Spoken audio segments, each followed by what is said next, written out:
Dr. Pramod Davij, consultant pulmonologist and sleep specialist, Mithal Hospital, Ajmer. Talking about PM10, PM10 means particulate matter which is less than 10 micron or less. The impact of PM10 in our body is basically around the respiratory system. We have noticed various things which are happening in the world, which is known as pollution, and the pollution which is developing in our country. And the worry is around the PM10 particle size. As PM10 is contributory factor for the development of the disease in that group, which is not responsible for the disease to come, that is known as a non-smoker COPD. Your PM10 particle size, which goes and invade in your lungs and affects the alveoli, and they leads to the airway remodeling by liberation of the reactive oxygen species. And that inflammatory cascade which happens in the airways is responsible for the airway remodeled COPD, and that is not being treated by bronchodilators and the standard ICS therapy which is recommended for the management of COPD.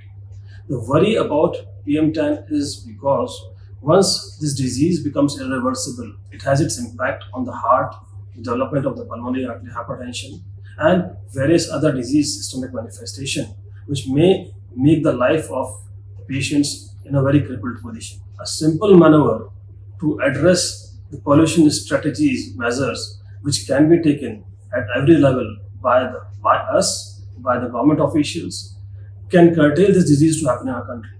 Globally talking about, COPD has now turned out to be a second leading cause of death in our country. And globally talking about, we have highest level of dailies because of this disease, and 65% of the patients of COPD in our country is because of this PM10 particle size. So measures should be taken so as to prevent this PM10 to remain at a lower level, and the pollution level should be on the lower side so as to prevent these diseases to come in our country. Term overlap syndrome was designed by David L. Flanley in 1985 for a disease which happened coincidentally with a disease known as COPD. Any disease, right from asthma, cystic fibrosis, or ILD, which merge with the COPD patient is known as the overlap syndrome. And then comes the diagnosis of sleep apnea in the 1980s. When sleep apnea patients merged with the COPD patient, they have the synergistic contributory factors which are responsible for severe disease to happen. That is known as the overlap syndrome. In today's scenario in our country, as cystic fibrosis is not prevalent in our country, we have two diseases which is known as overlap syndrome, that is the asthma COPD overlap syndrome and sleep apnea and COPD overlap syndrome. The impact of overlap syndrome is a point of worry for all of us, because talking about the prevalence of COPD is somewhere around 10% and sleep apnea around 5%. 0.5% of these group of population, they have overlap syndrome.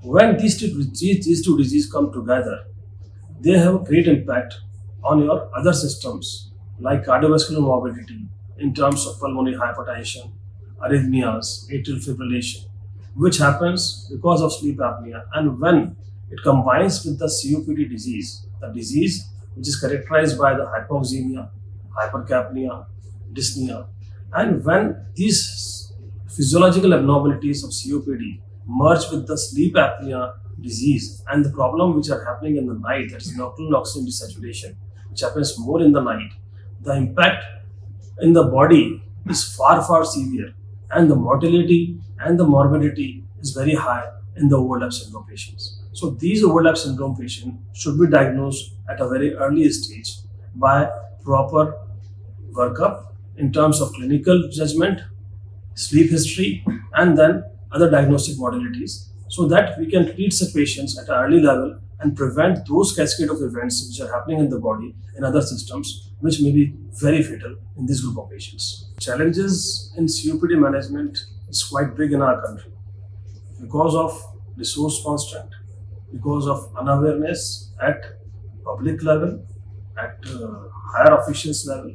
The measures to curtail the disease of COPD because of the pollution should be addressed at every segment, right from the patient to the public to the higher official level also.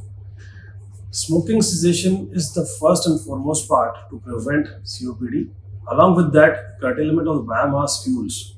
Talking about the industries, the vehicle pollution, other pollution, water pollution, which are responsible for the development of the non-smoker COPD, they can be prevented by taking due measures in a proper manner in our country. These are things which we are lacking. Talking about the global scenario, the non-smoker COPD is more in our country in comparison to the Western world. And as I already discussed, that non-smoker COPD leads to the airway remodeled lung, which is an irreversible disease. So it can be prevented by taking due precautions at every level. Second point, which I feel in the COPD management is very important to be addressed and should be added in the management of COPD, is proper sleep evaluation in such patient, so that the disease which is happening in the night can be addressed properly, and such patients should be diagnosed early with the sleep study so as to treat the sleep apnea along with COPD, so as to improve the quality of life and to give them better life in future. As far as advancement in the COPD management is concerned, talking about the global scenario, COPD diagnosis has turned a lot. The gold guidelines which dictates us how to proceed for the management of COPD is very important to understand, and I feel that every physician who is practicing COPD management, they should go through that gold guidelines. Management part of COPD, lifestyle modification, pulmonary rehabilitation, they should be part of the treatment. Along with that, oxygen therapy. The fear in the mind of people about the oxygen should be waived off, and you should literate your patient that this is the first and foremost tool to improve the quality of life. If you have a problem of only hypoxemia, if you have associated hypercapnic features, then these patients should be taken on the non-invasive ventilator support in the night, so that hypoxemia and hypercapnia can be addressed and the quality of life can be improved. These are the two things which should be added in the COPD management.